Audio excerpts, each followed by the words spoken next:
Misa don't like this. Misa called Bon Mothma to the floor. Oh, she's brave. She's gonna die now.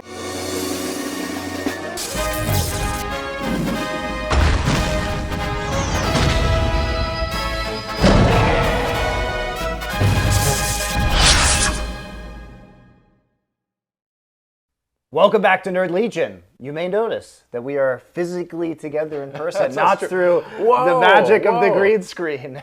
Or maybe it is just very good green screen magic. DoA is here in Korea at my house, so you can enjoy our caster couch here. It had to be, why do you own a black leather couch? It's navy. You are just playing into the stereotypes so much right here. This is just, it's disgusting. So this is the first live episode. We'll get some more live episodes, so you guys please comment if you like it. Also comment for the algorithm. Also subscribe to our channel because you love Nerd Legion. And we're here to talk about Andor. Yes, finally. Finally we're talking about Andor.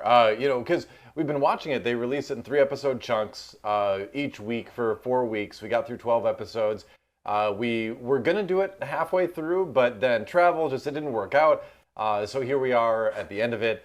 But man, what a great show. We've got a lot to talk about with this one. Sure. But first things first, I loved it. I was very concerned going into this if they were going to be able to keep the momentum going with the first season being as good as it was.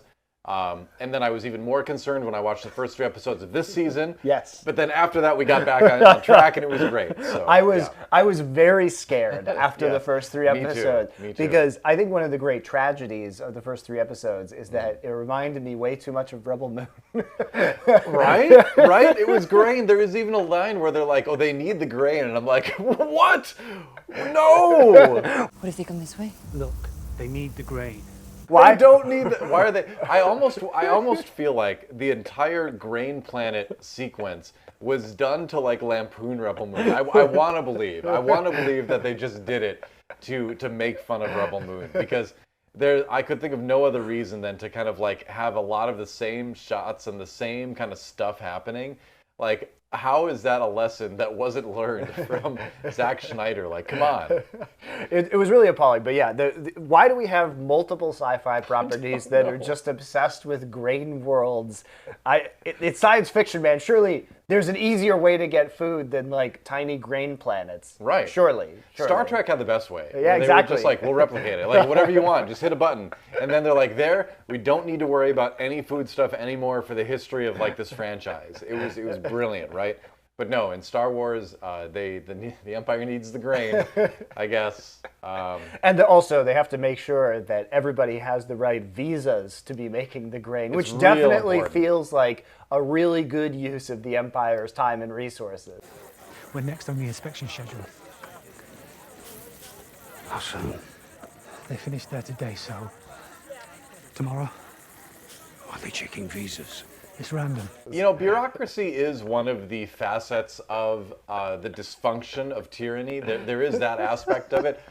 But at the same time, you would think that they wouldn't be really interested in going to these out-of-the-way planets and checking to make sure everyone should be there, Just pick what you want. Do you need the grain? If so, just let the illegal people make the grain for you, and they're not causing problems. Why, if you both need the grain, if you don't need the grain, then go check. Was this supposed to be some sort of allegory that we're going to go check the visas of the illegal aliens working on farms? It was badly done. It was badly done. I don't know what the intent was there, but it did not work very well. It succeeded in killing off one of our characters, because we needed to do that throughout the series, so we got that. But we'll get into it. But those first 3 episodes are a whole show in itself, Yeah, and I think we don't need to talk about it too much to say that they were unnecessary. Yeah. Nothing happened. The plot did not progress basically at all as a result of it. It was a bunch of Andor just going to the wrong places and then it coming in and Deus Ex Machina saving them at the end. And literally the show did not have to have those first 3 episodes, and it would have remained exactly the same. This show could have been 9 episodes, and it would have been fine. One minor character died, and that was why. You might be like, where is he? But if you didn't, you might not even notice that he wasn't there either, too. But it's... I might have not even remembered that character existed if I started on episode 4. But I think the first 3 episodes, and I didn't enjoy them per se, but I always try to understand what the intent was. Why? Because these were made for a reason, right? They decided to put all this effort into making these. Why did they do that? I think the idea is twofold for this. One is to onboard new fans with a faster paced story than we were used to in Andor season 1. Hey, look, you'll get your action, you'll get your TIE fighters. It's Star Wars. Also Don't be introducing afraid. to the characters. Yeah, there's that. So it's very much onboarding new fans, and then it's a state of the world kind of thing where it's, the state of the rebellion is very dysfunctional. Right now, there's a lot of warring groups, in a very, microcosmic fashion on Yavin, right? Which that's like a big reveal that it's Yavin, but we never see any of those people again in the future. I guess they had just all starved or something. But so I think that's really the point of it, is to show us this is the state of the rebellion right now. This is the state of Luthen's crew right now. I get that, but also those same themes are just shown later through the factions on Yavin, like you're saying, later on in the conflict that happens on Yavin when it's built as a rebel base. And then also when you have Saw Gerrera, right? Which is a much more interesting kind of fragmentation of the rebellion. Yeah. And so for the whole jungle planet scene with Andor is just trash. It's useless. Excuse me. Yavin. It was Yavin 4. Let's say Yavin 4, not the jungle planet. Come on. But we know that's the only thing we know is it's a jungle planet at the time. I suppose. But again, it's not. I'm not critiquing the quality right now. I'm thinking about what the intent was in an objective sense. And maybe people who didn't watch Andor season 1 found this as a better way to get season 2 more accessible. Yeah, it's faster paced. It's got a little humor. It's got a little action. Like, again, I'm fully convinced this was partially done to be like, all right, we have to find a way to include the fans of Star Wars that didn't get on board with season 1. You know? But ultimately, for the purpose of Andor as a narrative, it is pointless. And you can actually, if you're finding it, I'm just letting you know, if you're finding it, you're sitting there and you're like, wow, this has nothing to do with Andor season 1. Don't worry, it also has nothing to do with Andor season 2. I feel like the only thing that really you can take from it, in my opinion, is that it helps us kind of get on board with Bix's trauma as being an ongoing theme in this season. That's probably the most important story thing that happens, is that she's already traumatized, she's traumatized again, and so her getting through that trauma is a big part of her character arc. Sure, so yeah. I think that's, in my opinion, the only thing I can remember with the first 3 episodes that really was valuable down the road. You also could have created that trauma in a different way in the rest of the episodes. Sure. So, and by the way, one of the big questions I had coming out of this was I saw this furor on social media, Star Wars fans saying, there is no place for sexual assault in Star Wars. Of course, Have they been paying attention over the last 30, 40 years? I don't know. What do you think Princess Leia was doing in a metal bikini chained to Jabba the Hutt? I mean, is that not sexual assault by itself? And also, it certainly implies further sexual assault. If you capture a woman, make her put on skimpy clothing, and put a chain around her neck and attach her to your favorite chair, and make her a slave, that feels like a form of sexualized assault, you could say. So I don't know. I mean, certainly it wasn't. Nothing in the original trilogy and stuff up to now was portrayed necessarily as graphically as that scene was. Yeah, but Bix also was not but raped. Bix was not raped in that scene. Of course, but I'm saying I think this was shown on a more visceral level than people it was were an used to attempted in Star Wars. But the thing is, it's like this is a show geared towards an older audience too. This isn't made for kids, so that you can deal with these kind of topics in a more and I think they did a good job. Way. Yeah, totally. Yeah, so. I think it did a good job of making the Empire very villainous. It made Bix a more sympathetic character already, where it's like we're really rooting for her to just have peace. Where she went through the whole torture thing in season 1, and now this, like, geez, give Bix a break, It also is very important because one of the themes of the show in season 1 and this season is just the kind of everyday middle management evil. Yeah. Bureaucracy. And like you said, the bureaucracy, but also that this guy he's a petty little tyrant with a small amount of power, but he's going to abuse that power in ways that affects people's individual lives. Please don't. Please. I'm begging you. What Such a simple choice. I said no!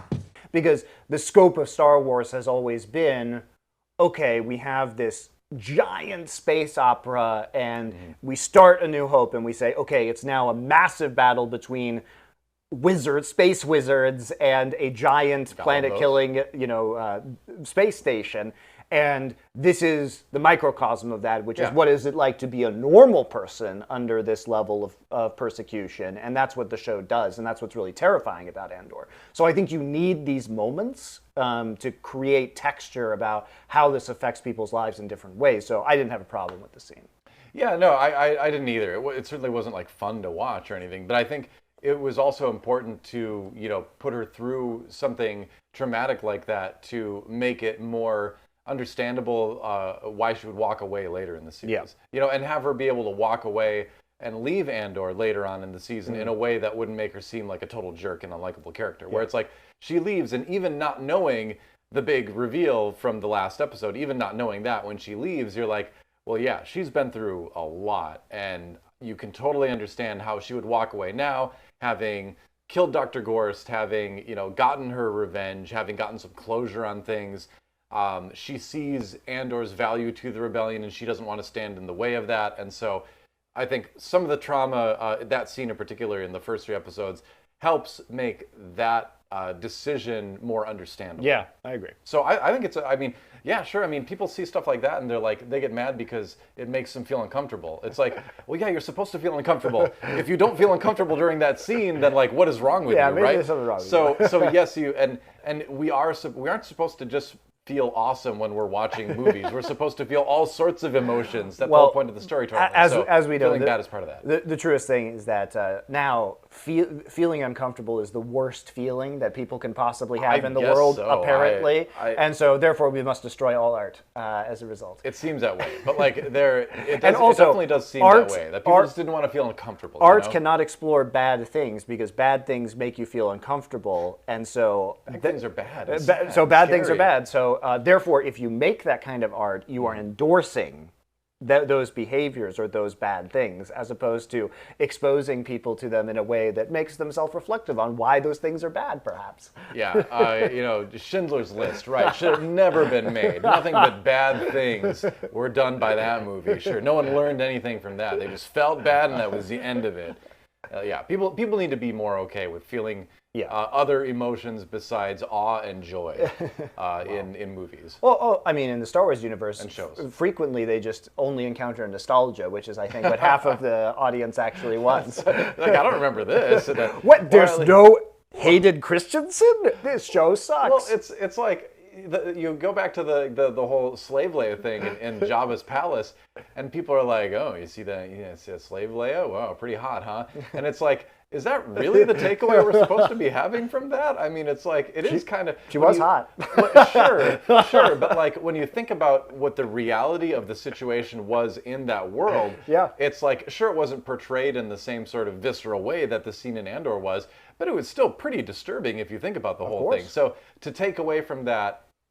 This having it just be sort of this like titillating thing that people joke about. I think that's why sometimes these scenes need to be approached in a way that does make you genuinely uncomfortable, because in real life those things aren't funny, So or fun, So I think it's fine to show bad things happening in a way that makes you feel bad, I think that's good. Yeah, let's talk about what's good about Andor, because really, there's a lot to discuss there, and we have the next 9 episodes, and Tony Gilroy was really like the perfect guy to pick for this. Mm-hmm. Not only did he come in as one of the writers for Rogue One, obviously, which is one of the less bad, but still bad Star Wars movies, but he wasn't entirely responsible for that, has to be said. He didn't direct that one. When he was given total responsibility for Andor, it turned out really well, in my opinion. And he was the right guy to do it, too. Not only does he know Star Wars, but he comes from the Bourne series of movies, so he is a spy thriller guy, Hollywood guy, and that's what the story needs. It needs to be an espionage thriller about a guerrilla movement that is attempting to steal these plans, or that is slowly getting intel and information. And the show is spectacularly written in the same way that Season 1 was spectacularly written. You have these great characters. The characters in this show are the best characters since the original trilogy. Hands down, yeah. No argument for me on this one. I said before that like Andor was the best thing in Star Wars since the original trilogy, and I'll put Andor. It is. Now for I sure. can say Andor as a whole, Yes. as a series, both seasons 1 and 2, is the best Star Wars content since the original trilogy. And it's not close. It's not even No. remotely close. Like No, it's not. I feel like that is the least controversial statement of all time. And I like a lot more of the other Star Wars stuff than Sure. you do. And I think part of it is I'm just able to let go and enjoy it a lot more than you can, I think. Like, I didn't mind Ahsoka. I didn't mind. I like Rogue One. You know, I see the flaws in it, but I still like it. But, you know, this Andor, I can say, is just genuinely, you know, great on a level that nothing else really is. And it feels like the main reason for that is because it was given the freedom to tell a story the way it wanted to tell it, but just have that be in the Star Wars universe. You know, the fact that, you know, I've said this before, the fact that Star Wars was part of Andor wasn't the point of it. It was something that elevates it, right? Whereas a lot of other stuff, it's like, the point of this is that it's Star Wars. The point of it is that it's a great story that happens to take place in the Star Wars universe. And I will say, for people who watch this show who are not Star Wars fans, this is worth your time. Like, truly, the writing in this is incredibly good. And the story is very good. And the themes that it explores are very deep and serious. Yeah. And I think people who are not Star Wars fans, I mean, my wife really enjoyed it. She doesn't give a shit about Star Wars. Yeah, same here. My wife's not a giant Star Wars fan either, and she really enjoys Andor. Yeah. So when it comes to this show, though, and I think what this show does particularly well compared to the original trilogy is it's very different, right? Yeah. We mentioned earlier, the original trilogy is a space fantasy, right? It plays in this notion of magic and space with the Force and the Jedi, and you get to see this giant space station, but, you know, when in A New Hope, when it blows up Alderaan, you don't really feel anything because you never see Alderaan. You don't have any context about Alderaan, and it's like appalling that they could blow up a planet. How many people are on Alderaan? Who knows? You know, Planet full. Planet full. Well, but like, is it like Coruscant or Well, you that's know? the thing. Yeah. We know it's a lot, but that's Yeah. it. You know. Yeah, and so what I really love about Andor in comparison is that you feel things when the Empire starts cracking down, and the whole Gorman arc is extremely interesting and nuanced, and it's just, the original trilogy has to be the way it is because it's a space opera. It is epic in scope. This is not epic in scope. This is about the daily lives of people fighting against tyranny, and so in terms of creating emotions, it is, I think, much more effective than the original trilogy at doing that, right? Yeah. Which is fine. Well, because the OT wasn't trying to do that. Exactly. You know, they wanted to make likable characters and have a big adventure, and it was fantastic at that. Yeah, exactly. It was much more similar to like the adventure serials of the mid 20th century, whereas this very much is based off of like a more, I would say, contemporary post 2000 approach to media. It's a lot darker, you know, and so when we have this world that's created, it's just amazing the way they do it. And especially, I mean, this season really focuses on the tragedies that happen on Gorman, and I think that's like the core of this season. And Gorman is this planet that is basically a feature of the Empire's Death Star creation program, where they need to extract this mineral from this planet. There's a mineral underground. Doctor? Deep substrate foliated calcite. Calcite. Synthetic calcite. Calcite alternatives. Calcite substitutes. I mean, the amount of time spent pondering this grubby little bit of rock is sadly astonishing. And the result of doing this is going to be that the planet might implode and it becomes uninhabitable to all of the native people. And the operation to do this is very covert. It takes years of planning. There's very few people who actually know what's truly going on. But they're basically, the Empire's building these military facilities on this planet to enact a crackdown if they actually need to extract this mineral to make the Death Star. Right. And of course, they do that thing. And it's about everybody coming to grips with what that means. And what's so great, I think, about the entire Gorman arc is that the rebellion, and especially Luthen Rael, Stellan Skarsgård's character, knows that this is going on and basically chooses to allow it to happen because the destruction of Gorman is a worthy price to pay to rally other people to the rebellion's cause. Think about a planet like Gorman in rebellion. A planet of wealth and status.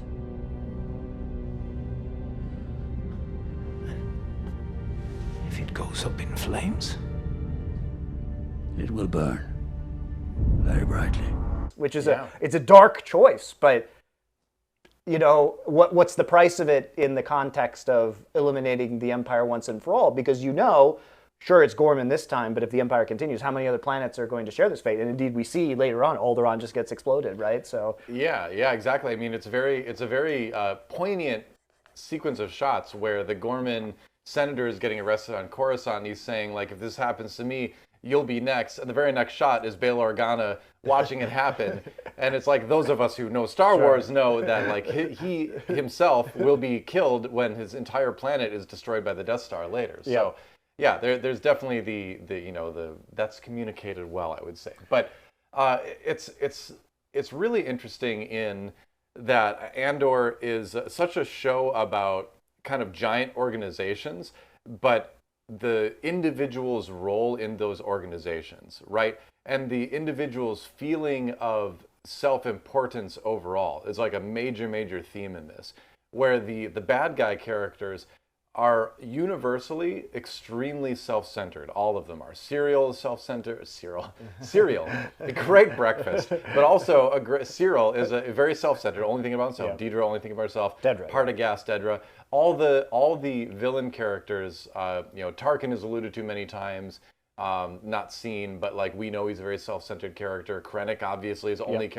all the villains are all working as part of this Empire machine, but are all individually very inward-looking and self-centered, where our hero, Cassian Andor, starts as a very self-centered person, only looking out for himself, but then his trajectory of becoming very self-sacrificing kind of shows that the rebellion, that regular good people are going to be more outward-facing than inward-facing, right? Because then we see nearly all of the characters on the good guy side, quote-unquote, are very outward facing, and that they're doing things for other people. Luthen's big monologue at the end of season 1 is a big part of this too, where it's like, he's doing all this for a world that he's never going to see. Yeah, he'll die for the sunrise he's never going to see. Right. So that contrast of the individual's view of self is a big theme in this, and I thought they crushed it with that. Yeah, and it's also, to add on to your point, it's that both sides are ruthless. Yes, equally ruthless. They're equally ruthless. Willing to kill, equally willing to sacrifice others. Yeah, they're equally ruthless, but one is doing it to upset the Empire, and the other one is doing it to maintain a level of control. Yeah,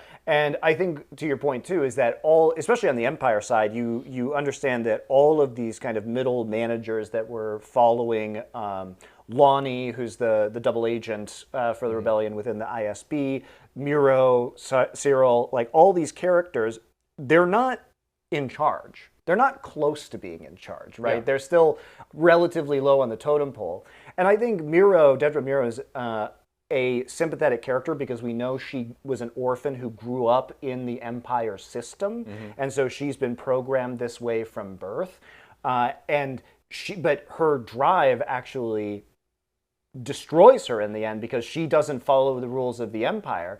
And you can see that even people who accomplish things, like she actually catches Luthen because she does it the wrong way and he ends up dying so they can't extract information from him, then she gets exiled to the prison world to build the Death Star parts where Andor was in season 1, which was a great twist. I really like that touch. We consistently see, in season 2 especially, the people that are the most selfish getting the most punished for their selfishness. Well, it's also what I think is interesting is that the obvious statement they're trying to make is that even if you work for the evil, corrupt, tyrannical thing, you are not safe from that tyranny. Yeah. You also will get destroyed by the tyranny. And so that's why it must die. Because even if everybody agreed to go along with the tyranny, still no one is safe. Yeah, and that's what's really terrifying, I think, about it, right? Yeah, well, I think the character arc for Cyril is the best example of that, right? Where he's really someone who's trying to do the right thing. like his motivation is to catch a murderer, you know? he doesn't know that those cops are muscling, you know, are pushing people around and all that kind of stuff. I think if he you know, took a second to really look at the state of things, he would maybe, you know, see that these, you know, paragons of law are not necessarily as righteous as he feels they are. He applies his kind of naive view of law and order to everybody he works with and doesn't see the real people, right? So he's out, but at the end of the day, he's out to catch a murderer, right? He's out to try to help people, you know? Even when he's on Gorman, he doesn't know about any of the planet mining stuff and all that kind of stuff. He thinks his job there is to root out dangerous terrorists, you know? And so then, but it really is, but again, he doesn't see all the stuff that's really happening because he's so self-centered on his own need to feel like he's catching the bad guys and accomplishing and doing good, you know?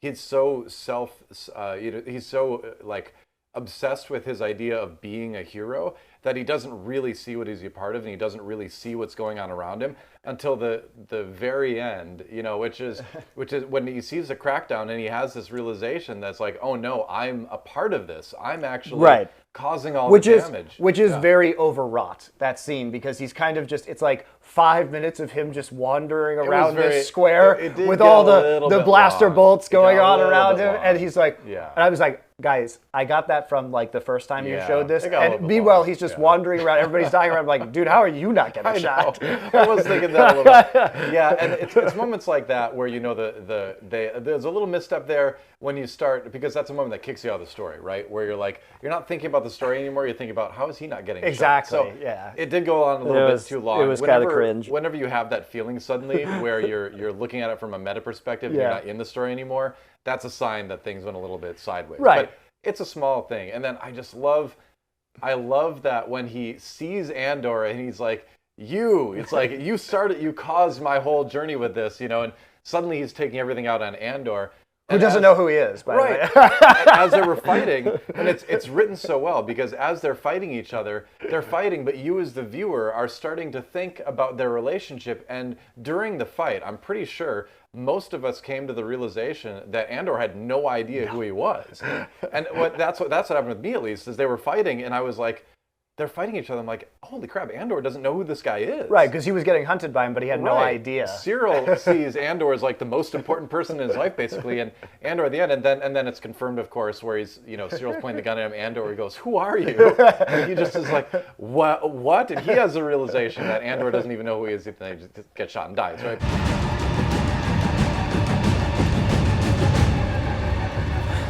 Who are you?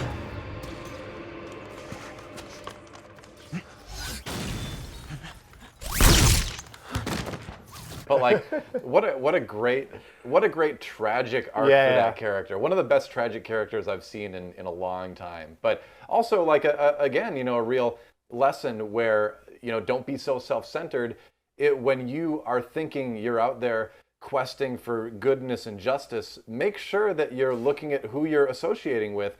Make sure that you really are doing what you think you're doing, you know? So I think it's such a great lesson for, you know, frankly, a lot of people out there on the internet right now that are, you know, attacking people and, you know, claiming to do things because they're trying to build a better world and all that, but you should really be careful about the way you're doing it, who you're associating with when you're doing this stuff, because you might end up. Do you understand who you're like representing? Because that's the whole thing about Cyril, is he had no idea. I mean, it was he was doing his thing, and then he comes to the realization it was vastly more evil than he thought, and he was at fault for a great tragedy. Yeah, you become culpable for that. So it's a good lesson to not get so caught up in the idea of doing good, but make sure you pay attention to the way you're doing it and the people that you're working with, and really look at outside yourself, you know, and don't just caught up on your own righteousness.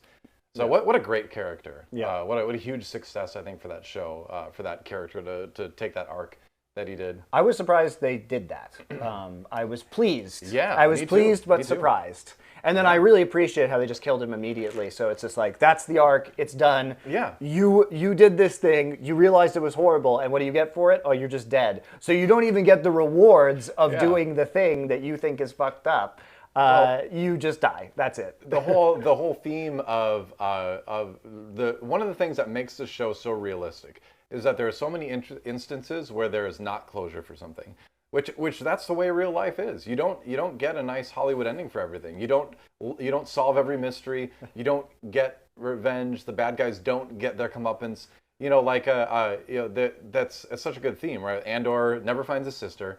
He just kind of gives up, and that's fine. The whole Kino Loy thing, right? Where this is going back to season 1, but you get to the end and it's like he can't swim.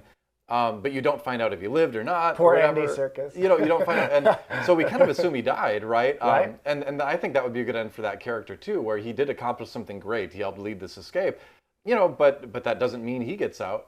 So I think that's one of the things that this show does very well is it's real in that there's not always closure. And spoiler alert, Andor's kid is never going to get to meet his father, right? His or her father, I guess.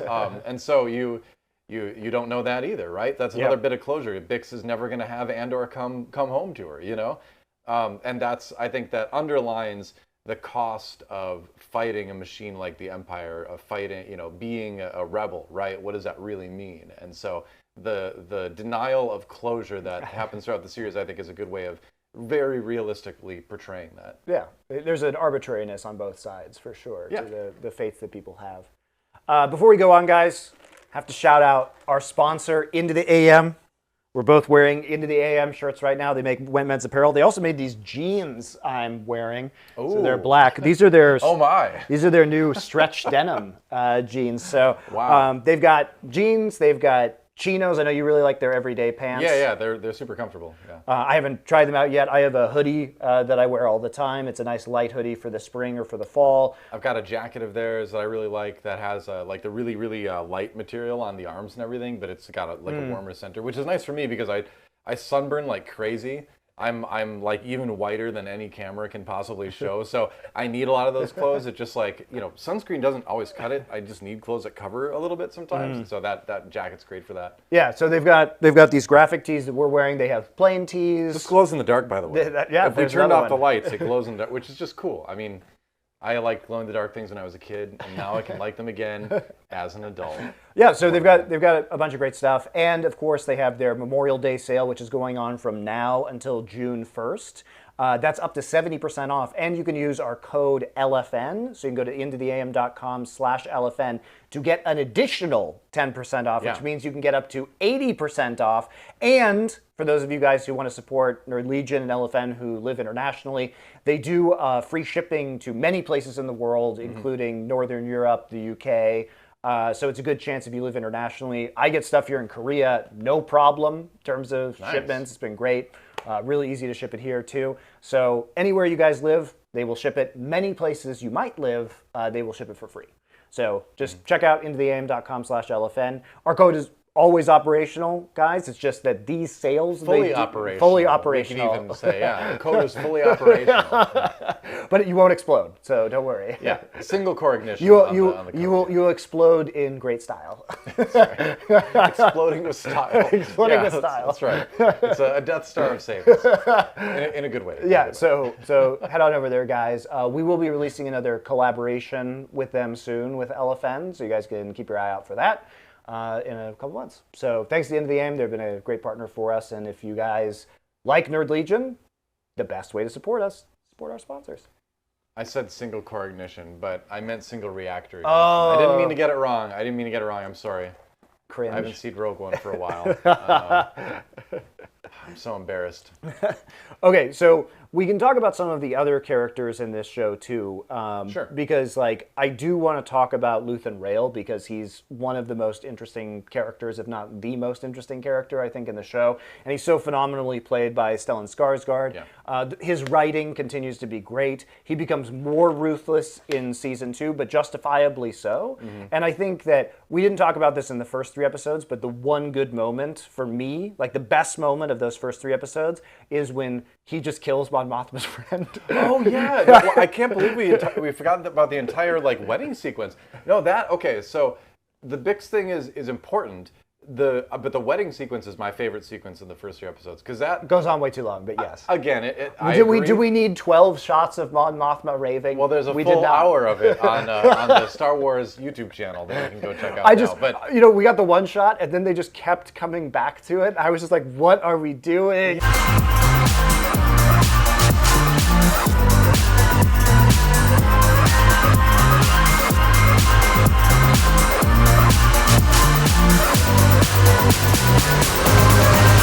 yeah, like I feel like there were a couple of moments, that, and then the one we mentioned with Cyril, they really kind of like overly drove home some of the big like moments.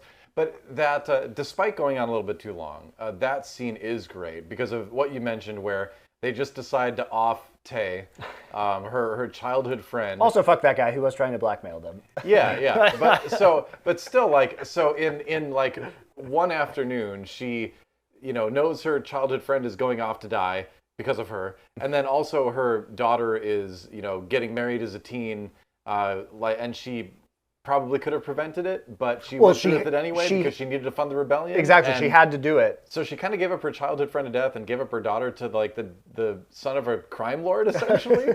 And so she just kind of has this breakdown and just this insane frantic like dancing and all that. I think it's a great scene because it's a party, but there's one person who's dancing who's having like the worst time in their entire life. I do like how she like starts slamming shots and then it's a great scene, I think, where it's because that's her scene where she becomes fully committed to the rebellion. Well, she also learns what the rebellion is because she's been insulated from the consequences due to her position. Right, but that is Mon Mothma's point of no return. It's not her Senate speech or anything like that. That party is her point of no return, where it's like there was my life before this event and there's my life after this event, but there is absolutely no going back to the way my life was before this.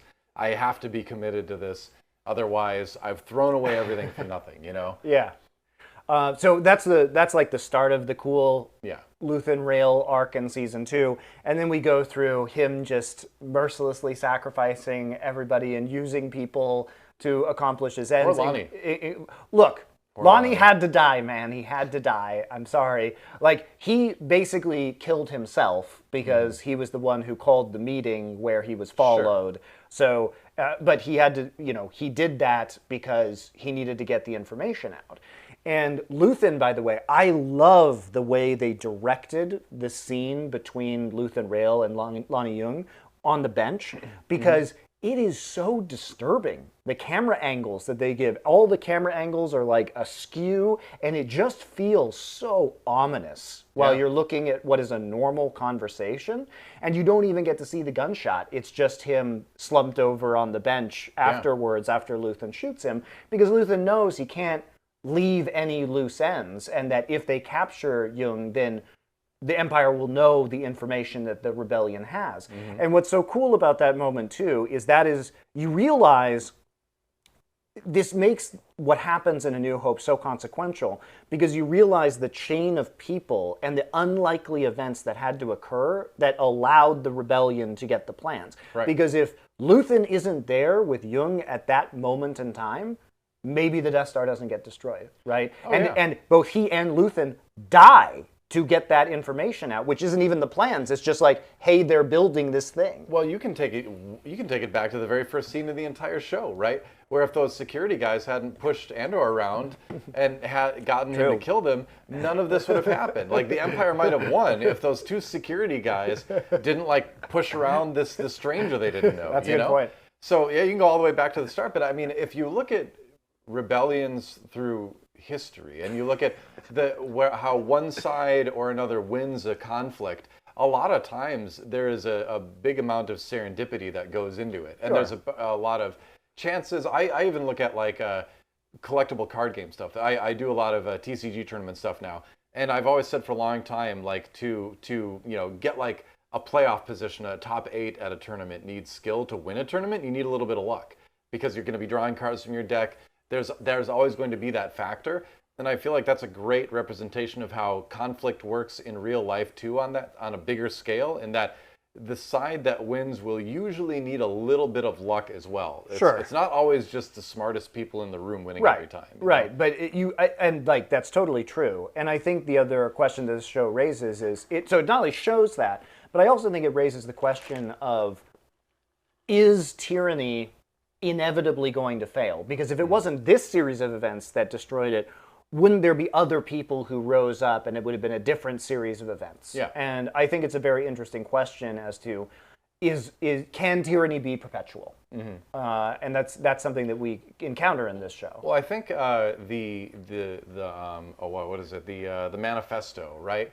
That gets played towards the end. Partagas is listening to it right before he takes his own life at the end of season 2. But like that manifesto says it so well, where human beings just kind of want to do what they want to do. They want to be free. They want to be able to make their own decisions, right? So whenever you try to constrain that, it's going to take constant effort, and the bigger scale it is, the more effort it's going to take, and the more points that it can break at is. I think that's such a great way of looking at it, and it really is kind of saying like, yeah, it might last for a while, it might do a lot of harm, but there's just no way it can last forever, because it's kind of like, by nature, self-destructive. The Imperial need for control is so desperate because it is so unnatural. Tyranny requires constant effort. It breaks. It leaks. Authority is brittle. Oppression is the mask of fear. It also goes back to probably one of the best written lines in the original movie, which is when Obi-Wan Kenobi says, the tighter you grasp, the more star systems will slip through your fingers. Oh. Let's just pretend for a second that he just said Princess Leia when he said Obi-Wan Kenobi. Oh, sorry. And we'll just give You're him right. a pass. Thank you. Because that was from the scene where Leia was talking You're right. to Tarkin. Yeah. More. Yeah. No star system will dare oppose the Emperor now. The more you tighten your grip, Tarkin, the more star systems will slip through your fingers. But, I mean, that theme is carried through this show. Yeah, totally. So I love that. It feels like there's a connection to the writing in the original trilogy. Because tyranny and repression also produces more of a will to rebel. Sure. Right? Which is the whole idea of like tightening a grip, right? Because the more you tighten things, the more things will be, the more force is generated for things to escape, Yeah. So, and I say force in like a physical term, not a metaphysical, wizard term. Space wizard term. Space wizard term, yeah. So there is that, yeah. So it's just a great, I mean, do you feel like the Gormans were a little bit too on the nose in their French revolutionary-ish? It was like half French, half German. It was a little. It seemed very, more than anything, it was very inspired by like the French underground in World War II. Also, it's visually, Gorman was Art Nouveau, which is very Parisian with the Art Nouveau street cafes. Right, they had berets, man. Like, I don't know what to tell you. Yeah. So I felt like that. Like the French World War II underground resistance. I got is what what you're saying. They were. That was definitely, I think, the vibe they were going for. And I felt like one of my minor criticisms of the show is that it was a little bit too on the nose. Even though the language that they had them speaking sounded like a mix of French and like Eastern European languages, but mostly French. Yeah, it did sound mostly French. Maybe like a little like Polish or German. I had heard that a lot of the extras and the actors and the Gorman side of things were French as well. That makes sense. But they created the whole Gorman language though, which is cool for the show. It's neat, but I felt like that was a little bit too much like Earth to me, in just the dress, the sound, the language, sound, all that. But again, it's a minor gripe. I'm happy to give it a pass. Yeah, I agree. The intent, I agree. It was a little bit too on the nose. It was a little bit too on the nose. But the other side of that is that we got some really amazing sets. Yeah. I mean, like basically in season 1, you had Ferrex and those sets that they built out, and just the visual appeal of Gorman is amazing. And the world building is so good. They built all of those sets. They built that square. They built all those side alleys. They built the inside of the cafes, and it looked real, and it was real. And for the first time, like in a long time, in Star Wars, I think Andor has presented the same kind of aesthetic feeling that we got from the original trilogy of it being a real world environment that's very well thought out and designed. And like shout out to the extraordinary set design in the show. Totally amazing. Part of the success of that too is just the extremely good world building that exists in Andor, which people don't talk about world building in Star Wars a lot because everyone kind of feels like they know what the world is already. But when I say world building, I mean the extreme attention to detail around these cultures, like on Ferrix, where when a prominent citizen dies, you get cremated and turned into a brick that gets put like into this wall, right? That's cool. And so there's this real history to it, right? There's a guy who rings the bell thing, and then you go to Gorman, and you've got like this plaza, and you've got this memorial in the center, and you learn more about that over time. You learn about their whole fabric trade, right? That's these spiders that create it and all that, and then the way they connect the memorial to the Empire's occupation there is that the memorial is to a bunch of people that died because Tarkin didn't want to wait for the square to be cleared when he landed his ship, and so he just killed a bunch of people. Yep. And first of all, I like that this show also builds the evil legend of Tarkin without ever showing him on camera, because you can't. Peter Cushing's been dead for a long time. It was a mistake. Don't do it in CG. It was a mistake to do in Rogue One. It was terrible. Just recast the guy. Who cares? Just recast him. You recast Bail Organa, or recast him. Also, it's just. So I like the history of that they included. I don't want to get into Rogue One too much, but it's also just extra hilarious to do it to Peter Cushing, because Peter Cushing is like a legend of cinema, and so everybody has seen a million movies with this guy. Or to do it in Star Wars with Carrie Fisher. That's in a Star Wars sense. That's equally egregious. Just recast these people. Or, my God. I mean, and sure, to get off topic for a second, sure, the Luke Skywalker stuff in Andor and not in Andor, in Mandalorian, whatever. Sure, it looks pretty good, but it's never going to look perfect. And I will say it again: just recast those roles. You recast Han Solo. You didn't try to DH Harrison Ford for that. Lando. And Lando. And guess what? Both actors did a great job. Yeah. And the thing is, I hate that these iconic roles are being denied new actors that want a chance with them, Give them a chance. Here's also a point that I don't think anybody has made, which is that you also basically recast Luke Skywalker because he looked entirely different after he got into that car crash. You might as well have recast him between A New Hope and Empire Strikes Back. I feel like that's overblown. I think you absolutely, but you could have done it and nobody would have known. Sure, I don't know. I don't know. I wouldn't go that far, maybe. But say Mark Hamill looked real different. I will say though that I wish they would recast these characters again. I mean, I think the recasting of Baylan Skoll after Ray Stevenson passed is a great example of how that can work just fine, I think. Obviously, we haven't seen the results, right? But the actor they got is very good. And again, like, I feel like I'm not an actor, right? But like, if I were an actor, I would be mad that these iconic roles were out there and they were being denied me, I mean, if I had a chance to fit one of these iconic roles and I had a chance to go for it and they just like CGI'd the face on, as an actor, that would infuriate me, because it kind of just throws, water in the face of your entire profession, doesn't it? You want to hear a very cringe statement in 2025? Sure. James Earl Jones has allowed, he is now dead, he died recently. I'm aware of that. He has allowed the voice of Darth Vader to be used by AI in perpetuity moving forward. So his estate owns the rights to AI Darth Vader. And I'm not finished with the cringe. Oh, okay, all right. It is now in Fortnite, AI Darth Vader voice. Wow. Well, I will say this. James Earl Jones just trying to take care of his family financially. I can't fault him for that. I'm not gonna say that was the wrong decision for him personally. But again, I do wish they would have just allowed an actor to do it. Are you going to bring up Indiana Jones? Nope. The Great Circle? I'm going to continue this idea, which is that in Fortnite, AI Darth Vader also started saying very inappropriate things. So they had to patch AI Darth Vader. Wait, so you're saying AI Darth Vader and that it was able to say just whatever it wanted to? I need to find clips of it. I need to find clips of this. I didn't know this was a thing. Yeah. This sounds amazing. I love AI. I'm sure Edward will put some funny clips in there of AI Darth Vader. Please do. These skibidi toilets, are they some new form of rebel alliance? I trust they pose no threat to our mission, apprentice. I am not merely floating, Spike Spiegel.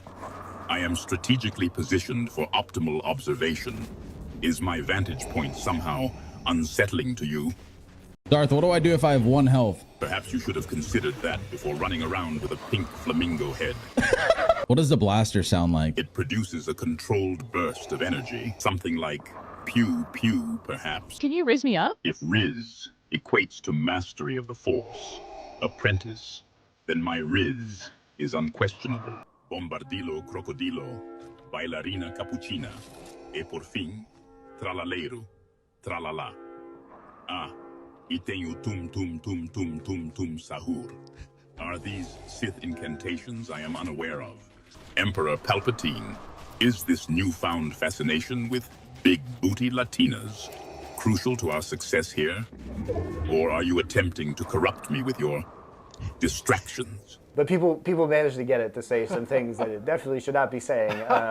Of course, because it's the internet. That always happens. I mean, didn't Microsoft have like an AI, like a Twitter account or something that it was within like 6 hours started saying like horrifically racist things or something? It's just AI is just always going to do that, and it's. Really but yes, Indiana Jones and the Great Circle. To go back to your point, yeah, having Troy Baker cast as Indiana Jones worked extremely well, and he was great. Yeah, he was really good. And sure. Can you tell it's not Harrison Ford? Yeah, if you listen real close, you can. But like, it's shocking how good it is. Though. It's not and you're not trying to just ape the other person, right? You're not just trying to copy them. You're trying to capture the essence of how that character moves, sounds, feels, and all that kind of stuff. So you're certainly going to be influenced by the actor that played it before you, but you're really looking for, like, I think the right influences. Yeah. What made that character, and that's what you carry over. And if you can do that successfully as an actor, then I think you can recast anything, I do want to talk about maybe my biggest surprise in Andor in terms of characters and performances, and that was Kleya, who I was blown away by. Not only is her character arc super cool as a partner to Luthen Rael, but I think what's her name, Elizabeth Duchow, yeah. The actress normally I have the IMDb on my other monitor just in case I forget something, but not this time. Yeah. So sorry if we butchered that, but she was so good, like magnetic on the screen, and Tony Gilroy was actually so impressed by her performances in season 1 that he expanded Kleya's role in season 2. Oh, okay. She was also not the first actress. She was the third actress in line for this role, and the other two had other projects and turned it down. So she's not really been in anything else. Yeah. But holy shit, she is amazing in this. You left us behind. I made a choice. I made the right choice. No one can do this alone. He knew that. He just couldn't swallow his pride. Thank the galaxy, he didn't. He stayed for this. He stayed for what I've just told you. He stayed to figure this out. And you need to tell these people in Yavin what they're up against. You owe him now. I had read that she had done some stage things. Yeah, she's done a bunch of stage work. Yeah, at a high level.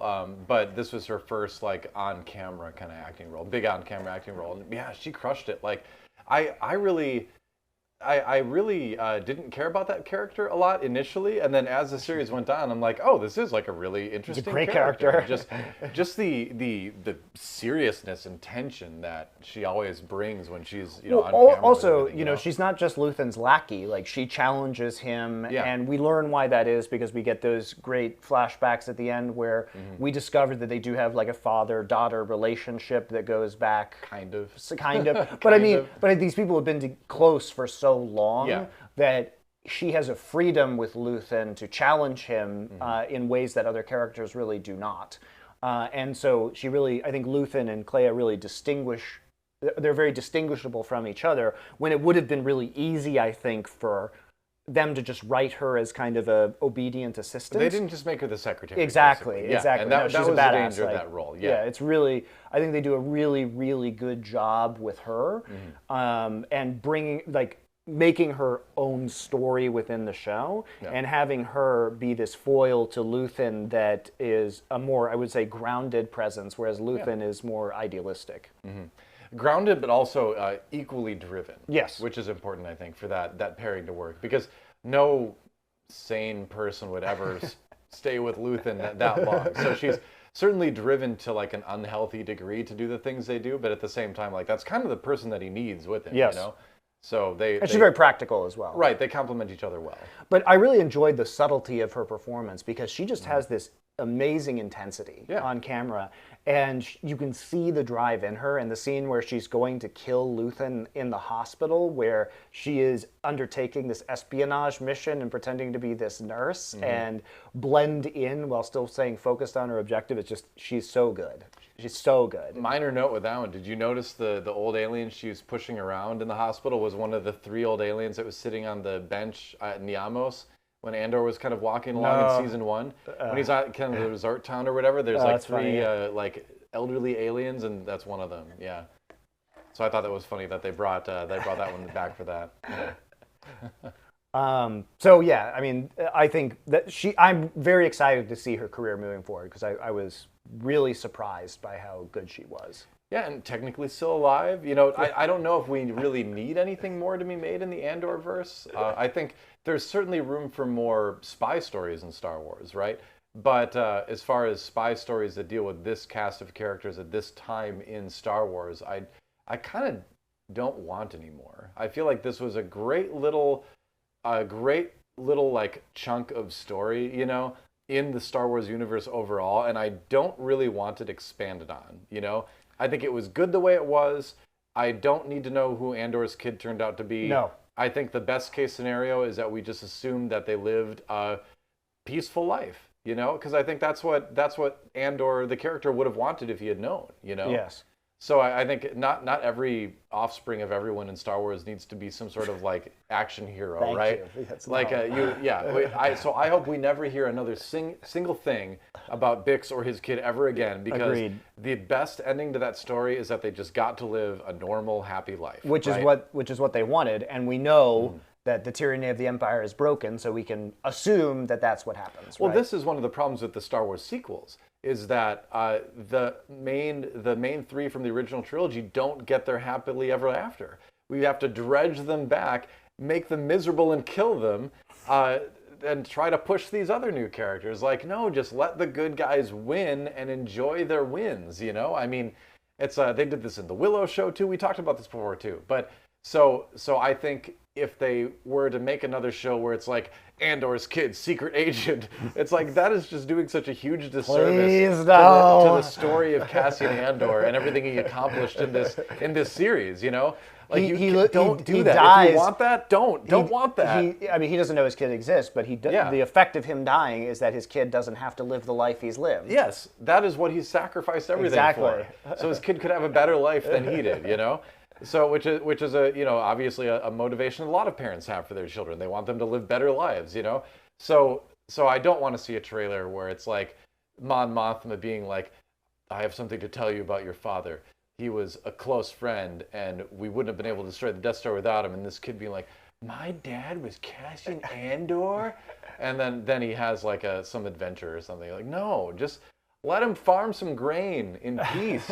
You know, maybe he starts a microbrewery and he becomes very successful. That's what I want for Cassian Andor's kid, you know? That's right. Bix's brews. Yeah, exactly, yeah. But look, I also think, you know, one of the tragedies of what Disney has done with Star Wars is that we got this hot garbage that was the Acolyte. Mm-hmm. And what I want is for Tony Gilroy to be given a time period of his own where it doesn't have to hook directly into the content that we already have. Like, he had to color within the lines to make Andor. And he did a great job of coloring within those lines, but I'm just wondering, what could he do if he had even more freedom? I think of like, what if he had gotten to do Book of Boba Fett? We would have gotten the real Star Wars criminal underworld show that we should have gotten, right? If you're gonna dredge Boba Fett back out of the Sarlacc pit, which you shouldn't, by the way, you should have never done that. Just let him be dead. I still, in my headcanon, he just never got out of the pit. He's still being digested to this day. But I mean, if you want to do something next with Tony Gilroy, I'd say that's the direction I'd love to see him go. Is some sort of like underworld show, you know? Sure, just do it 500 years in the past. You know what I mean? Yeah. I want him to I wanted his content to be set apart within the timeline so he has the maximum amount of freedom to work with. That's fine. I think the High Republic offers a lot of options for that kind of thing, but I think Star Wars is just so big. Like you can have it be, you could have a Star Wars show and not even tell what time in the timeline it's happening. That's in. true.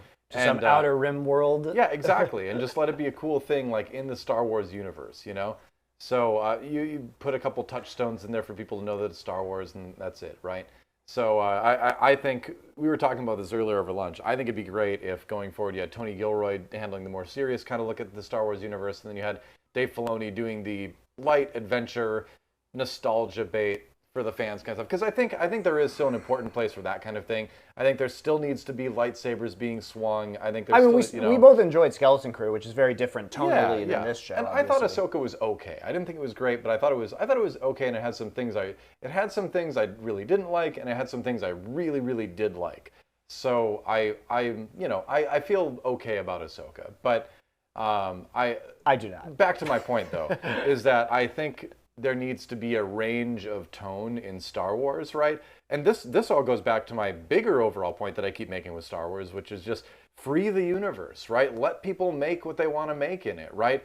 The Star Wars universe is like a giant bucket of Legos, and when you tell people you can only use, these Legos in this sequence, you might be able to make something that looks like a shiny sports car, but it's never gonna be anything beyond that, right?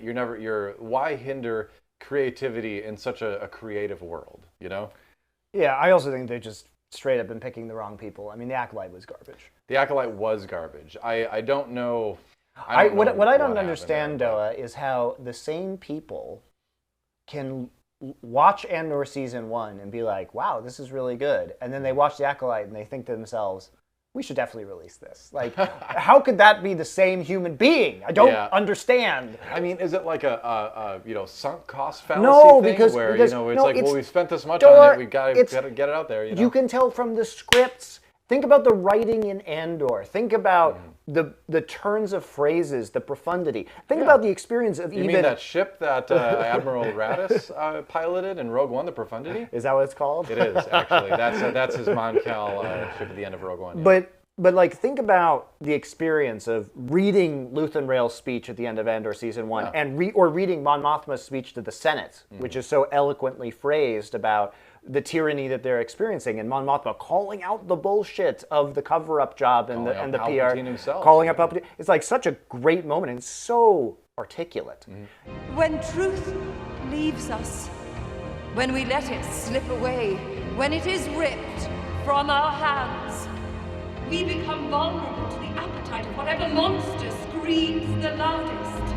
Imagine reading that on a piece of paper and then looking to the dialogue in The Acolyte and signing off on it. Like, I mean, it should never have been made. I don't know. I think that's the problem. Is like, why is the oversight on this so trash? The Acolyte, the more I think about it, and I try not to think about it, but the Acolyte is a real puzzle because it just is such a colossal failure in every conceivable sense as a television show. Like, not just as a Star Wars thing, it's terrible. just as entertainment. It fails on every level. It's just bad. Well, I say every level, but the fight choreography was good. That's true. It had very good creative fight choreography. So aside from that, big failure. Visually, acting-wise, writing-wise, you name it, music. Yeah, even the visuals, like, I don't get it. You look at the worlds that are built in Andor and how everything feels used and lived in, and they build these expansive Star Warsy, and you just didn't feel that in The Acolyte. Like, No. Where is the oversight even on the visuals, like the aesthetics? Everything felt and looked like action figures, toy sets. And we had to watch a story being told by children playing with those, It was on that level, right? It was as if a kid was like, then Osha was actually bad and became the guy's girlfriend, and then But did you know they were twins? And you're like, cringe. Twins the whole time. So killed her. Whoops. Yeah, and then at the end they were like, hey Yoda, and that's the way the series ended. And we'll never see any more of it. Thank God. Yeah, poor Manny Jacinto, but he was okay in that, but everything else was trash. But I don't know. I think The Acolyte was I think it was genuinely a lesson for that. I do think there was a takeaway from that where we can't just release anything. People will, even the most brainwashed Star Wars fans will call out the Acolyte. There are very, very few people I've encountered that actually will try to tell me the Acolyte was good. I have encountered them. Oh my God. And it's just sad. But but there are very few of them, at least. I'm pretty sure that I would actually just gain the power of the Force and force choke those people immediately if I met them. I'm pretty sure you would. I think this world is a place for all sorts of beings to exist in. Except the ones in the Acolyte. Yeah, well, they don't exist anymore, but I just get this far away look in my eyes when I think about the Acolyte. I'm just like, never again. I am going to criticize Andor a little bit, and I don't think it's the fault. A lot of what I'm going to say is the fault of Andor. It's just the fault of where it exists in the Star Wars universe, because it must connect to these other things. Mm-hmm. I've made this complaint before about Rogue One, but the terminus of the story is Rogue One. And the end of Rogue One is absurd when you consider the context of A New Hope. It is completely asinine. Where they are literally fleeing from the Battle of Scarif, right? And then 10 minutes later, Leia tries to tell Vader that she's on a diplomatic mission to Alderaan. Well, we don't know it's exactly 10 minutes later. 20 minutes later? He sees the ship fly away. Who knows how long it took for them to track it, right? Apparently it was tracked immediately, according to the lore, because there was a damage to their hyperdrive that was creating a trail that allowed them to follow them through hyperspace.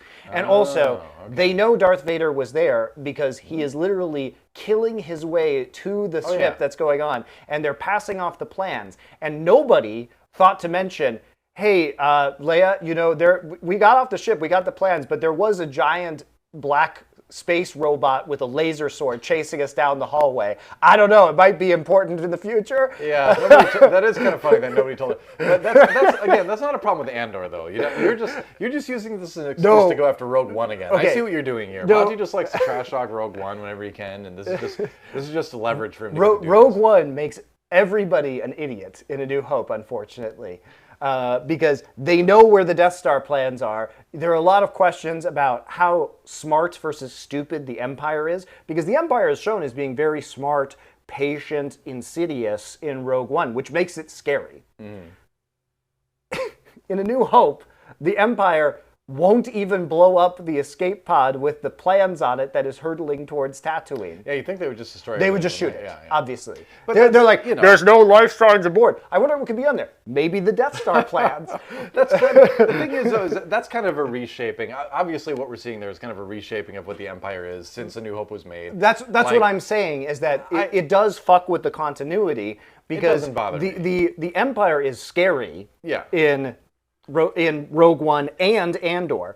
And the Empire is a fucking meme in the movies, where it's like all the stormtroopers just miss their shots. Are the stormtroopers scary? No. They're not supposed to really be scary, though. In the original trilogy, they're incredibly intimidating in Andor. Right, but they don't need to be in the original trilogy. Like, you can't go back and change it to not be its light, adventure serial that it was supposed to be, right? Where the villains are all mustache twirling, and they're going to miss their shots because they're not supposed to hit the hero. Exactly. Yet, But so you can't hold any of that against. I can, because there's a tone issue now within the continuity of the Skywalker saga. Sure. Let me just ask you a simple question. Where was Jar Jar Binks in those Senate meetings in Andor? That's weird. He was a senator. He was a senator during that time period. No, where was he? Was he a senator, though? I'm pretty sure he was. I don't think he. So he helped bring Palpatine to power, actually. But after that, who knows what happens? He might have gone back to Naboo. There's. I'm just saying. You can't ask where's Jar Jar, because you do know senators are elected, right? After Jar Jar gave Palpatine power, he might just not have been reelected. I'm just gonna point this out. If Tony Gilroy had balls, he would have put Jar Jar in the Senate scenes. Yeah. Just have a cut to him like, Misa don't like this. Misa called Mon Mothma to the floor. Oh, she's a brave. She's gonna die now. But you understand the problem, which is that this tonally, I prefer this tone. It does feel more modern. It's more interesting. It's more nuanced. It's more adult. I love the tone of Andor, but when you insert it in this environment, it falls apart really quickly. Yeah, but I mean, like, I think that what you're saying also goes back to the question of what order are you supposed to watch Star Wars content in, and the order has never been. The answer has never been chronological order, because you run into things like this. You really have to watch things, I think, in the order in which they were made. Because because they don't match up tonally, right? But that's not the point. Nobody's been trying to match it tonally, right? So you're still supposed to go back and watch the OT first. You're still supposed to watch the prequels after that, and then like as someone, I think of it as, because I mean we've both got young kids at this point. We've been thinking about it.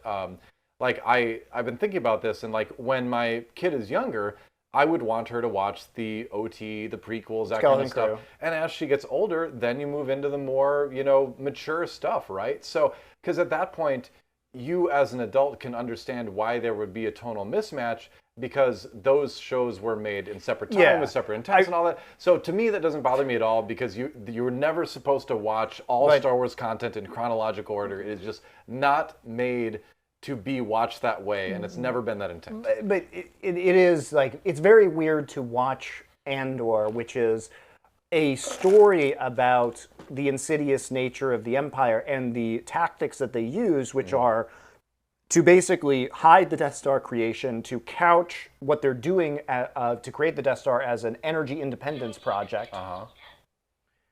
And we got a little interruption right there. It's an energy independence project, right? And it is a secret project that Palpatine is driving for without letting the populace know, because they would be obviously and reasonably terrified. But it's so well crafted, right? And then you look at the narrative of the prequel trilogy about this like trade conflict, and it's just so badly written as a conspiracy in comparison. Because the conspiracy is great. Well, that was his Andor. first conspiracy. Palpatine got better at conspiracies after that. The first one, kind of ham-fisted on Naboo with the trade Federation blockade and everything like that. He learned. It's just very funny. It's just very funny that the prequel trilogy is about this conspiracy. He grew as a character. But it tries to take the lighthearted tone of the original movies and apply it to a conspiracy, and it is a massive failure as a result. You want to talk about a tonal mismatch. Like, the prequel trilogy is an entire tonal mismatch. Agreed. You have a character go from lovable, spunky child to multiple amputee burning in lava at the end of it. Like, talk about a tonal mismatch, right? Obviously, that's a whole different prequel. story. My point is, the prequel trilogy would have been better in the tone of Andor. Sure. But from the conspiracy angle, from the seriousness angle. I agree completely. However, it was not made that way. Hence, got Jar Jarred. Hence, don't watch it in chronological order, right? Yeah. Like, watch it, match it to the age of the viewer, and then as, when people get older, they'll want to have a story that's deeper and a little bit more, to get a little bit darker, maybe, that kind of thing. So I think it works. It works in order of release. It obviously doesn't work in order chronologically, and that's fine. That's fine. Yeah, I also think that there are some logical plot holes that are unavoidable because of the story that Andor needs to tell. Again, because it's hooked into other things. For example, there is a 0% chance that the ISB would not know about the existence of Yavin. It's also presented badly, even from an espionage standpoint, because there's no way they would just be walking around all saying Yavin without having a code phrase for it. Like, it's just, it's presented very unbelievably. And considering the ISB knew pretty much everything else that was going on to a various degree, for them to hide an entire military facility for that long is absurd. I mean, I think that's kind of the part of the idea of it, though, because the idea is that they're trying so hard to have this control and have this perfect knowledge, but they don't. They miss something big. So I think that does fit into the theme where, like, you're not going to catch everything. I mean, miss me with that. It was very clear that people were kind of coming and going as they pleased. The commanders there were upset because of how little control they had over Andor and other people. It's absurd to think they wouldn't know what Yavin was. The rebels don't even really try and hide it. It doesn't bother me again, because I feel like that goes back to, like, some conflicts require a little bit of serendipity in success, right? So I think you can say it's not completely unrealistic that they would have missed it. But then again, it's just not it's just not something I care about. Like, I I'm don't, sorry, I don't care why if they don't know about it. If they can find Luthen, they can find Yavin. I don't care about why they don't. It took them years to find Luthen, first of all. And I just don't care about why the Emperor doesn't know immediately about Yavin, you know? It just, the reason is that they can't, because it has to tie into A New Hope, which is, again... So that's fine. Why you talked about coloring within the lines earlier. You gotta do that. I You understand. can't be bothered by that No. This is why I want Tony Gilroy to get away from the influence of the original trilogy and any existing property, so that we don't have to have these problems. I can understand The problems are annoying, and if you think about them as a Star Wars fan, you're like, oh... It's like the shit in Rogue One. It's the same shit that's in Rogue One about why Princess Leia thought that lying to Darth Vader, given what happens at the end of Rogue One, would be in any way plausible. To be fair, it does make it more funny that Darth Vader gets super angry and is like, you weren't on a diplomat. But it's like, does she think he was born 5 minutes ago? Like, come on. Well, her character is also a little bit petulant by nature and all that. So you could also be like, well, she knows she's caught. DoA, please, no human would react that way in that circumstance. It's just stupid. I'm entertaining your conversation because you brought it up. My answer ultimately is I don't care. Exactly. I just don't care, you know? So to me, I don't see any big holes. There is, the thing with the Yavin is a pretty big hole because it does stretch your belief of what is happening within the show of Andor. That's why I find it annoying, is like, what's annoying about Rogue One is it takes A New Hope to be annoyed. It's not annoying in and of itself. In fact, I think the end of Rogue One with Darth Vader showing up and carving up all those motherfuckers as they're trying to get the plans out is a cool scene. It's great. The problem is when that scene connects to the start of the next movie. The problem with Andor is that we are simultaneously supposed to believe that the ISB is both highly competent and extremely stupid at the same time, and that doesn't really work within the context of the show. Well, I think the idea, is that they're highly competent but still human, you know? That they are very smart. They would know about Yavin, DoA. But this they're is not trying to lock down an entire galaxy. That's impossible. Ask in the comments. Weren't you if they can listening find to the Luthen, Rael, can they find Yavin? They don't even use a code name for the planet Yavin? Was Monty listening to the manifesto? I don't think he was, because the whole manifesto, they outright say in the show that they'll miss things. Okay. So the manifesto about their beliefs immediately reflects reality, is what you're saying. So if I create a manifesto, I think it is shown the world will bend to my reality. Okay, I got it. In this case, I think the manifesto is shown manifesto to be creates true over time. reality. Yeah. No, it's just shown to be true over time. The manifesto is the theory, and the events of the show ends up being the proof. They would know about Yavin. There's no way you would not find that, given the competence of the ISB that is shown over the course of the show. Well, I hate to tell you this, but in Star Wars, they didn't. And you can't change that. They just didn't know. I would like there to be more consistency around... Like they had to change it, I understand, to fit in with everything else. I think I know what you're really saying here. What? You want the villains to win. I don't. You care. wanted I don't care the about Empire to win. I just want. I think that's what it is. I just want the rebellion to have more plausible deniability about the existence of Yavin. That's what I want. Sure. I mean, yeah. No, I want Luthen Rael to win. He's my favorite, man. He kind of did win. He does win eventually. He kind of did win. Well, even the scene where he. Daedra confronts him and he just stabs himself. Also, that Luthen pissed me off. So Thank hardcore. you for bringing that up. Oh, okay. So Luthen, who knows and has said repeatedly, I'm going to die at some point during this because what I'm doing is so risky, it's just a matter of time. Yeah. Says that repeatedly throughout the show. Sure. Says it repeatedly. He literally has no contingency besides stabbing himself with the random knife that's in there. Like, she caught him off guard. No. He was in the middle of pouring acid on the console. This is another bullshit moment in this show because Luthen is always prepared. That's true. Luthen would have a cyanide capsule or something in his tooth. You know what I mean? I'll give you this one. Why does Luthen need to find an obsidian knife and then just he would have? Just come on. If you look at everything Luthen does in the series, you are telling me that Luthen wouldn't have a 100% surefire way of committing suicide at any point in time. Or just a button that blew up his entire shop. That is Luthen's character. The first thing he would do is to create a foolproof suicide method at any point in time. So that's ridiculous. I'll give you that one. I will give you that one. Now that I think about it. Thank you. Yeah, it was. There are some things in this show where you're like, what the fuck is this? It was, it's theater. It was a good moment of drama. It also created the entire thing with Kleya having to go kill him in that moment. But to me, that felt very forced. It worked for the purpose of this story. But I think you are nitpicking, but I think in this particular case, your nitpick has a valid point behind it. It's just not in keeping with his character. And like you can kill him and have him commit suicide.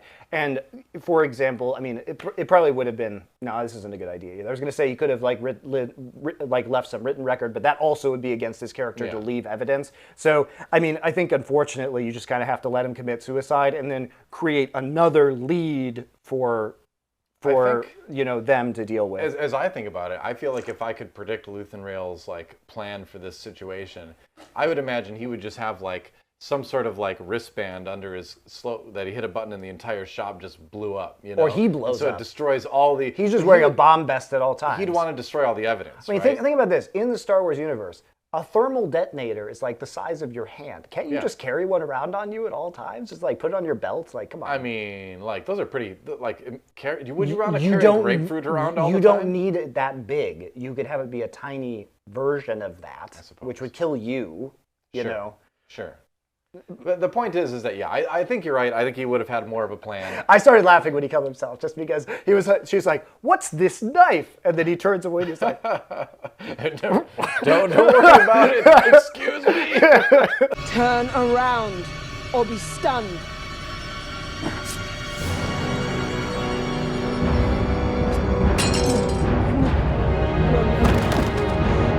All units engage. I need a med team now. Just committing suicide over here. And like also, what is Dedra doing? Like, well, that's the point. It is a stupid move. Yes, like that's true. Yeah, that's meant to be stupid. But that isn't because again, that's she's so self-centered. She's like, I'm that gonna is go keeping in capture Dedra's character because she's shown to be reckless throughout the whole show. It's her single-minded. Hubris. It's her hubris. Yeah, single-minded. But she's told, do not pursue Axis, and she's like, but what if I just did it anyway? Everyone will love me, and she fucks it up because she doesn't take the proper precautions. Yeah, that's fine. I agree with that. That's fine. That was her. The climax of her character arc. Yes, sure. But even in that moment, handing him a knife when she knows that he's a diehard rebel and will probably kill himself is like just stupid. Yeah, I mean, I think I appreciated it as a great moment of drama where it's like, oh, is he going to stab her? What's he going to do? You know, so I think it's fine as far as stage drama kind of moment. You know, I did just laugh when he turns away from the camera. He's like, excuse me. I just have to stab myself real quick. I love that we got a little bit of with finishing the series up. I love that we did get some K2SO as well. Yes, because who's by far the best character in Rogue One. I watched Rogue One again after this. By the way, Rogue One is worse for Andor's existence. I didn't like it before, and now I like extra don't like it. It's better and worse. I think it's better and worse. K2SO is great. Let's talk about K2SO first. So I will talk about K2SO because he's the best part of Rogue One. Yeah, and he's a very lovable droid. Are you with us? No.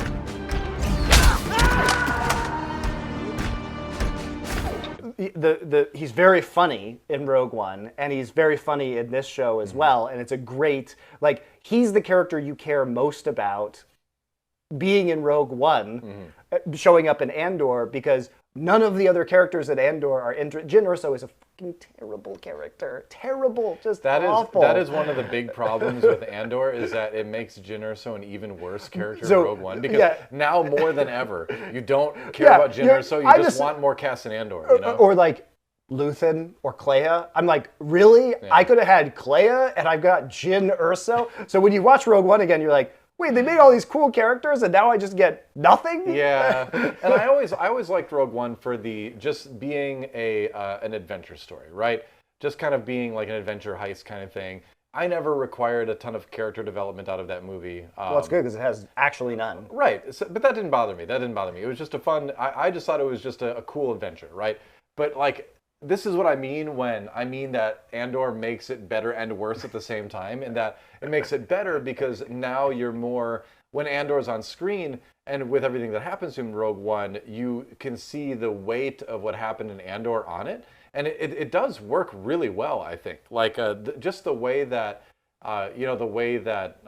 Andor does things in Rogue One carries all of that weight from the series really well, surprisingly well. But unfortunately, he's not the main character in Rogue One, and so you're like, oh, I wish I could just get more Andor. His character has zero progression or character development during Rogue One. Right. So but he doesn't really need it because he's got a whole exactly. Yeah. So now all the weight of his character is coming from Andor, but nothing actually happens to him except he has like this. He starts making eyes at Jyn Erso by the end of Rogue One. I see. You interpret it as a romantic thing. I always interpreted that as they are just kind of like drawn together because of the situation that they're in. Even before I saw Andor, that was my opinion. It's not just the hugging thing when they're dying at the end. It's that they are like making eyes at each other very obviously, and the direction of Rogue One makes that clear. I'm just imagining Monty about to be like killed by the Death Star. The explosion is coming, and he's with one other person, and they're like hug, and you just like turn away. First off, I would have been like, let's fuck. That's what I would have done. 100%. 100%. If I'm gonna die in the Death Star explosion, I'm going down fucking DoA. But I would have said let's fuck. Okay. So number one, I would have been making eyes. Okay, I would have been. I admit that. I think in a war situation, you become very close to whoever you are with. The degree of that closeness, I think, varies. But man, like I think a hug doesn't mean a ton. I'm not talking about the hug. I'm talking about the stuff that happens when they're trying to steal the Death Star plans in the tower at the end. It's directed in a way that I remember a little bit from her, but I don't remember him really like responding at all. It doesn't matter. His character has no development. Cassian Andor is actually very boring in Rogue One. Nothing happens with him that's interesting either. Jyn Erso is a terrible character. All the rest of the characters are terrible characters. I don't even know the rest of the characters' names, and I watched it like 5 days ago. Let's see if I can remember them. Hold on. Okay. Boring blind guy. Chirrut Imwe. Man with big gun. Baze Malbus. Pilot man. Hold on. I'll get it. It's oh shoot. Why am I forgetting? Exactly. He's in the card game. He only knows this, by the way, because he plays a Star Wars card game. That's true. Actually, that's actually true. He would not know these if he didn't play a card game. I have to look it up now. But my point is that we have these great characters. Even so, Will, for example, in Andor, much more interesting character. But we can't have him in Rogue One because the movie's already been made, and so he has to get injured, so he couldn't go on the mission that he definitely would have been assigned to, right? Bix obviously has to go away. So it's like we have to introduce these new characters, but the new characters are super boring and have no character development. So it just feels hollow, even more hollow than it did. I watched that movie and I was like, wow, this is like so much worse than Andor. It's crazy. At this point, like I like to go back and watch the space battle in Rogue One. And I like to watch like the last 20 minutes of Rogue One, basically. And everything before that, I'm like, whatever. It's cool when they're escaping from the single reactor ignition hit on Jeddah. That's a cool scene. But there's lots of cool action stuff in Rogue One. And I do like the interaction between like Krennic and Galen Erso at the very beginning of the movie. Yeah. That's a good scene. That is a good scene. So there are good scenes sprinkled through it, but the bulk of it is kind of like, whatever, But that last space battle, man, like, I will just never, I'm not, like I said before, I'm not a giant nostalgia person, but there was that moment, I've talked about this before, where you cut to the X-Wing coming out of hyperspace and the entire Rebel fleet comes out of hyperspace right behind it, and like, I just like had chills in the theater. I was like that I don't kid give a again shit about that. Watching that. If I want that feeling, I could just watch the original trilogy and there it is. It was fun because I didn't expect it at all. I had no idea, because that was the thing, when you're watching that movie, you have no idea that none of the advertising had the giant space battle stuff in there. So when it comes out of nowhere and suddenly it goes from spy story to full on OT Star Wars for a moment, you're just like, whoa! Like I love that. Which is my complaint with it, and always was my complaint complaint. As you know, before Andor was released, I said I don't think Rogue One's very good because what it should have been was an espionage thriller, and it ended in a giant space battle that I thought was unnecessary and also killed the soul of the film. But I got my espionage thriller. I got what I wanted eventually. I am a sucker for giant space battles. You could make there's a place for that. It just isn't in this narrative. You could put a giant space battle in the middle of like the Julia Childs documentary, and I would tell you it fit perfectly because I just love big space battles. Anyway, so I don't. That's my final thought. Is like if you guys have watched our content for years, before Andor was released, I had been consistently saying I wish Rogue One was just a spy thriller, and it didn't have a giant. It was just about stealing the Death Star plans, and that was it. And I kind of got that with Andor, so that pleased me greatly. That pleased me greatly. And I've never thought you were like wrong about wanting that. I just enjoyed Rogue One because it was just a fun adventure story, and that's all I required it to be. And it just felt very Star Wars. The reason why people liked Rogue One was because it was less shit than all of the other Star Wars that had come out to that point in time. I don't think you're necessarily wrong. So what people wanted was they were like, "Wow, this movie is thoroughly mid. Therefore, I think it's amazing because it's Star Wars." We were having to deal with the sequels at the time, too. Yeah, exactly. Guys, we don't have to have that opinion anymore. We can now just realize that Andor exists, that Rogue One is just not very good. We can just realize that because in comparison, it's not. I think Rogue One is more watchable than ever now because of Andor, because it is kind of like... It's worse. I watched it last week. It's worse. Rogue One is kind of like the last episode, essentially, now. And it's a transition tonally, really, from the very serious tone of Andor to the light original trilogy. It is interesting that now you can use Rogue One as a tonal shift from one to the other, because Rogue One is kind of a little bit of both, you know? So there is that. And I did read, too, and I recognized this when I was watching Andor Season 2, is that as the season went on, they started incorporating more orchestral music into it and starting to move the music closer to traditional old trilogy Star Wars stuff, original trilogy Star Wars stuff, to the end where the very last scene is this big, fanfare kind of thing. And so they transitioned very well into Rogue One, and then Rogue One now is this interesting tonal transition from Andor into the OT, because it's not as lighthearted as the OT, but it's definitely not as serious as Andor. So now that I think about it, I kind of really like the position that Rogue One fits tonally in the order of things, and where I said you can't watch it chronologically. Like they kind of have crafted things in a way where it works in a way that I hadn't thought of before. So that's interesting. That is interesting. Star Wars is just really fun to talk about. I don't know, like love it or hate it. Like there's a lot to talk about. I will say, like after I was always a huge fan of the original trilogy, and after writing off Star Wars, the fact that we got Skeleton Crew and then Andor has been really refreshing, and I've enjoyed both shows quite a bit. Yeah. And they're very different, very, very different. I think that Skeleton Crew obviously is a show for kids, but it maintains the fun, and it's just a good time. I would say objectively, like quality-wise, I keep saying Rogue One. Skeleton Crew is almost as good as Andor. Like visually, just the way it flows. Yeah, it accomplishes its goals. It's not as good as Andor, but I think it is almost as good. In a very different way, right? Yeah. It's a very different type of show, but I think the quality is at that level. And I really appreciate that neither of those shows have Jedi. Yeah, you don't need Jedi in Star Wars.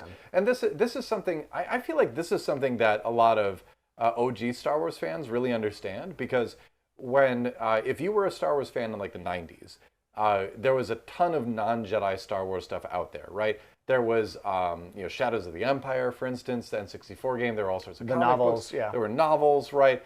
There was the old Westwood TRPG, TTRPG. Like, it was a tabletop role-playing game in the Star Wars universe, and the vast majority of it was geared around not playing Force users, Star Wars Galaxies, the original MMO. Yeah.